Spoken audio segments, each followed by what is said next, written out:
법주사라는 잘 이름은 의신조사가 천축으로 굿밥 여행을 떠났다가 흰 나귀의 불경을 싣고 돌아와서 머물렀기 때문에 부처님의 법이 머무는 절이라는 뜻이 법주사라 이름 지었다고 합니다.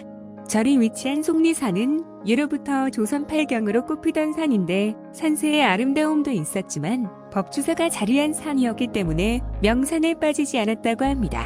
이러한 아름다움이 담긴 법주사를 직접 느껴보세요. 살아있는 문화유산 대한불교 조계종 법주사. 법주사는 대한민국의 사적 제503호로 지정되어 있으며 대한민국의 유일한 목탑인 팔상전 국보 제55호를 비롯 다양한 문화재를 가지고 있습니다. 국가지정문화재 국보 3점, 보물 12점, 충북 유형문화재가 21점, 문화대자료 1점이 법주사에 존재하고 있습니다. 법주사의 창건. 법주사는 의신조사가 창건을 하고 진표율사가 7년 동안 머물면서 중건하였다고 전해져 오나 삼국유사 내권 관동풍악발현 수석기에 보면 진표율사는 금삼사에서 나와 속리산에 들러 길상초가 난 곳을 표해두고 바로 금강산에 가서 바른 수사를 창건하고 7년 동안 머물렀다고 합니다.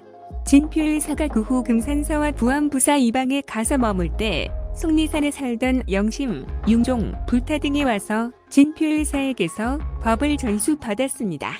그때 진표율사가 그들에게 속리산에 가면 내가 길상초가 난 곳에 표시해둔 곳이 있으니 그곳에 절을 세우고 이교법에 따라 인간 세상을 구제하고 후세에 유후하여라 하였다고 합니다.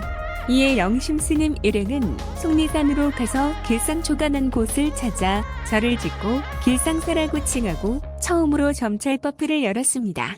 금산사를 중건한 진표스님이 미륵불을 조성하였기 때문에 진표스님의 법을 받은 영심스님 등도 마찬가지로 길상초가 난 곳에 절을 세우고 미륵불을 조성했을 것으로 추정됩니다. 이러한 내용에 근거하여 현재의 법주사는 영심스님에 의해 창건되었다고 볼 수 있습니다.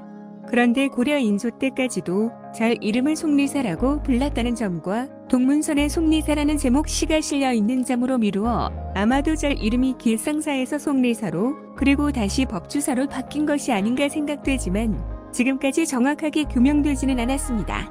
법주사의 창건. 법주사는 의신조사가 창건을 하고 진표율사가 7년 동안 머물면서 중건하였다고 전해져 오나 삼국유사 내권 관동풍악발현 수석기에 보면 진표율사는 금삼사에서 나와 속리산에 들러 길상초가 난 곳을 표해두고 바로 금강산에 가서 바른 수사를 창건하고 7년 동안 머물렀다고 합니다. 진표율사가 그 후 금산사와 부암부사 이방에 가서 머물 때 속리산에 살던 영심, 융종, 불타 등이 와서 진표율사에게서 법을 전수받았습니다. 그때 진표율사가 그들에게 속리산에 가면 내가 길상초가 난 곳에 표시해둔 곳이 있으니 그곳에 절을 세우고 이교법에 따라 인간 세상을 구제하고 후세에 유후하여라 하였다고 합니다.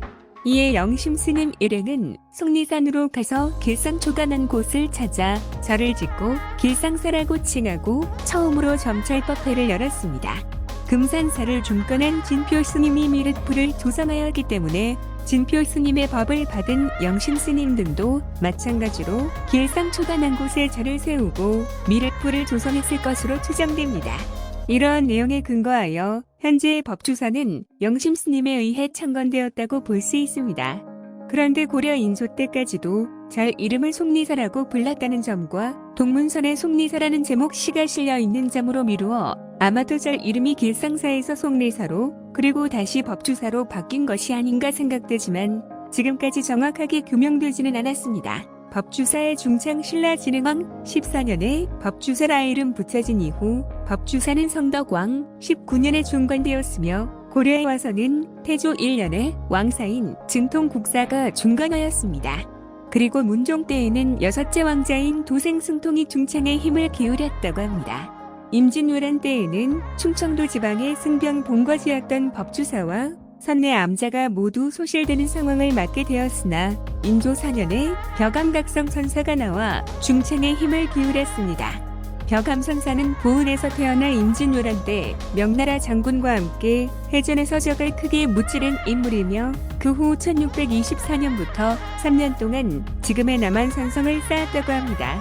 한존하는 법주사 사적이 최초로 쓰인 것은 1630년인데 여기에 임진 외란 이전 조선 초기에 있었던 건물들이 기록되어 있습니다. 건물 60여 동, 석조물 10여 점, 암자 70여 개소가 기록되어 웅장한 규모였음을 증명해줍니다. 그 가운데 예불용 전각 등 중요 건물만 발췌하면 다음과 같습니다.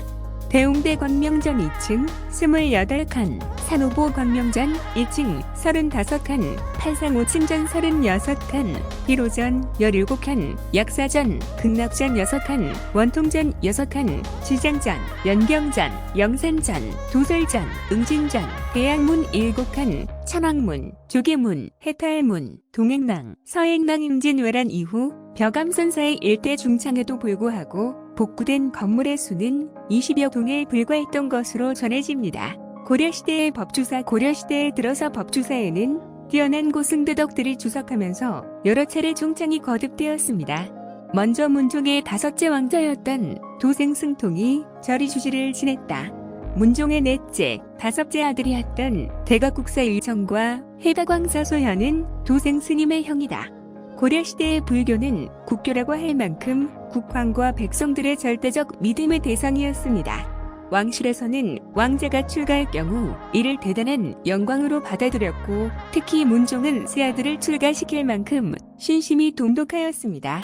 도생스님의 행장은 자세히 전하지 않으나 투철한 법상종 승려였던 해다광사를 은사로 출가하였던 사실은 스님이 곧 법상종 승려임을 말해주는 것입니다. 나아가 스님이 법주사의 주지를 지냈다는 것은 절이 신라 이래의 법상종 전통을 계속해서 이어나갔다는 사실로도 이해할 수 있습니다. 고려시대 절의 역사를 알 수 있는 자료는 인종 때 김부식이 편찬한 속리사 점찰법 회소, 1342년의 고려국 속리산법 주사자 전국 좀비명, 그리고 도생승통비 등입니다. 이를 통해 먼저 인종 때까지는 법주사를 산 이름과 같은 속리사로 불렀고 유학자 김부식이 왕명으로 점찰법회 이소문을 지을 만큼 사격이 높았던 것을 알 수 있습니다. 원종 때는 자정미수대사가 절에 주석하였습니다. 스님은 고려 중기의 유명한 법상종 승려였습니다. 일찍이 13세에 출가한 이래 법주사를 비롯해서 장의사, 공명사, 대민천사, 동화사 등지에서 수행하였습니다. 법주사에 있을 때는 왕명으로 각종의 경전과 장소를 92건이나 찬술하였습니다. 1281년 왕이절에 행차하여 산호전에 참배하였고 뒤이어 충수광도절을 다녀갔습니다. 1363년에는 왕이절에 들렀다가 양산, 통도사의 사신을 보내 부처님의 사리일과를 법주사에 봉함하도록 하였습니다. 이 사리탑은 지금 능인전 뒤쪽에 그대로 남아 있습니다. 조선시대에 법주사 조선시대 들어서도 절의 법등은 계속 이어졌습니다. 흔히 조선시대가 숭여 뿔의 시대라 하지만 유교는 치국의 원리와 개인적 수양의 방편이 일따름이고 사람들의 불교 신앙은 사실상 그대로 이어졌습니다. 왕실에서도 마찬가지였습니다.